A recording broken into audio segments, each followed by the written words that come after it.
Most gracious the most merciful. अस्सलाम वालेकुम। हमारा आज का जो लेक्चर है वो चैप्टर 4 से नेक्स्ट टॉपिक के बारे में। नेक्स्ट टॉपिक हमारा है फ्रिक्शन। नेक्स्ट टॉपिक का नाम है फ्रिक्शन।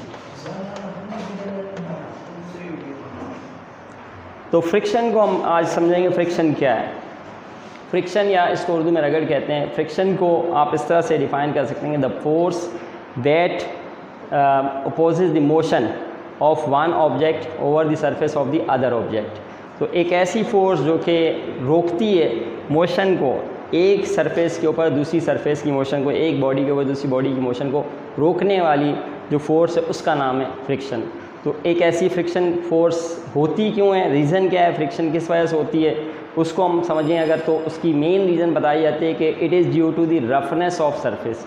सरफेस के अंदर जो रफनेस होती है सरफेस की, यानी आप ये समझ लें कि नॉन स्मूथ सरफेस जो होती है, गैर हमवार सरफेस होती है, उस वजह से ये फ्रिक्शन पाई जाती है। जितनी सरफेस स्मूथ होती जाएगी उतनी फ्रिक्शन कम होती जाएगी। अब फ्रिक्शन का बड़ी हमारा डेली लाइफ में काफ़ी इस्तेमालात हैं और डेली लाइफ हमारा काफ़ी वास्ता पड़ता है।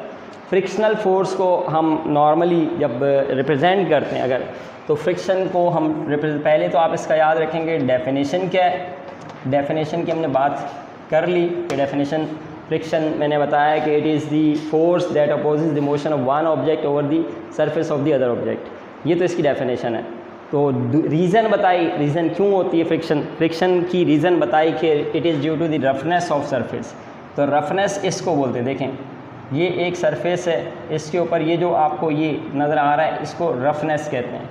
रफ़ सरफेस इसको बोल सकते हैं, ये कहलाती है रफ़ सरफेस।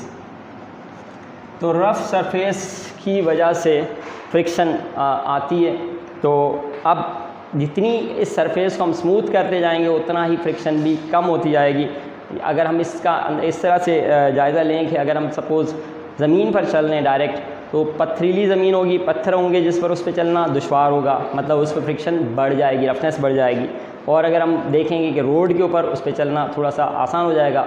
गाड़ियों का रोड पे चलना जो है वो उसमें फ्रिक्शन होती है, टायरों के और रोड के बिटवीन जो है वो उस फ्रिक्शन की वजह से गाड़ी मूव कर सकती है। अगर फ्रिक्शन ना हो तो गाड़ी मूव भी नहीं कर सकती, क्योंकि फ्रिक्शन के बगैर जो वो आप अगर फ्रिक्शन को ख़त्म कर दें तो व्हील एक ही जगह पर घूमता रहेगा, उसको फ्रिक्शन मिलेगी नहीं, और रफनेस जब नहीं होगी तो वो गाड़ी मूव नहीं करेगी। तो ये फ्रिक्शन का टॉपिक है। इसमें आपको मैंने बताया कि फिर एक चीज़ और याद रखिएगा, फ्रिक्शन को सिंबल, इसका जो सिंबल है, सिंबल इसका आप याद रखिएगा ये स्मॉल f है।